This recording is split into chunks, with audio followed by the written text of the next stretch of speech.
Well, after some intense scrutiny, the Supreme Court is taking up a case on civil asset forfeiture, which could impact law right here in Michigan. Attorney Tom Sinas joining us now with what you need to know about these potential changes coming our way. So civil asset forfeiture, it's a funny phrase. What does it really mean? It means that in criminal cases, the government can force the criminal defendant to give up certain assets without actually being convicted of a crime. Now, they can't just force them to give up anything. They have to show that these assets were somehow used in or related to the crime that they've been charged with. The controversy has been this idea that, well, wait a minute, don't we have a constitutional system in the United States that says you are innocent until proven guilty?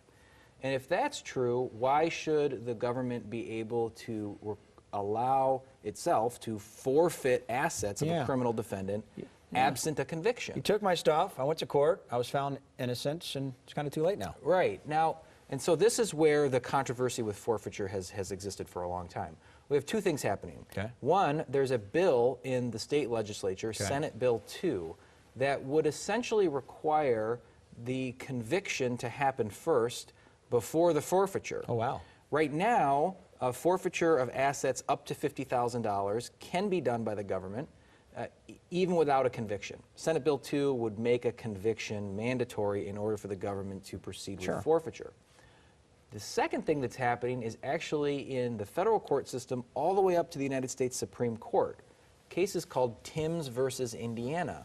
And in this case, the defendant is challenging the forfeiture of what I believe was a real fancy SUV on Eighth Amendment grounds. And you might say, wait a minute, Eighth Amendment? I thought that was cruel and unusual punishment. Well, the Eighth Amendment actually also bars excessive fines. Oh, there you go. Right? Yeah. So the defendant there is saying this forfeiture of this fancy car is part of, I think it was a drug conviction.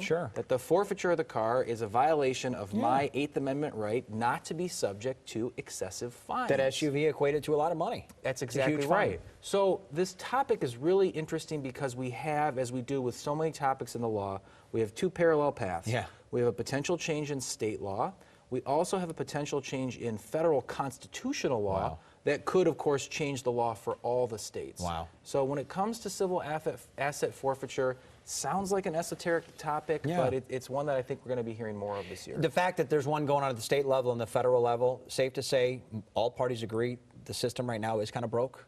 You know, I don't know. I think that if you had a prosecutor on the show, and I used to be one, they might say that that there are protections in place, that the government has to prove by a certain standard that certain things were used as part of a crime. So I don't know that everybody would agree, but there is a debate, which is why we have challenges in both the legislative realm and in the court system. Good stuff. Where do people track you down, Tom? They can find us in West Michigan. They can give us a call, 616-301-3333. They can find us anywhere on the web at www.sinusdramus.com or shoot us an email at info@sinusdramus.com. Thanks, Tom. Thanks, Derek.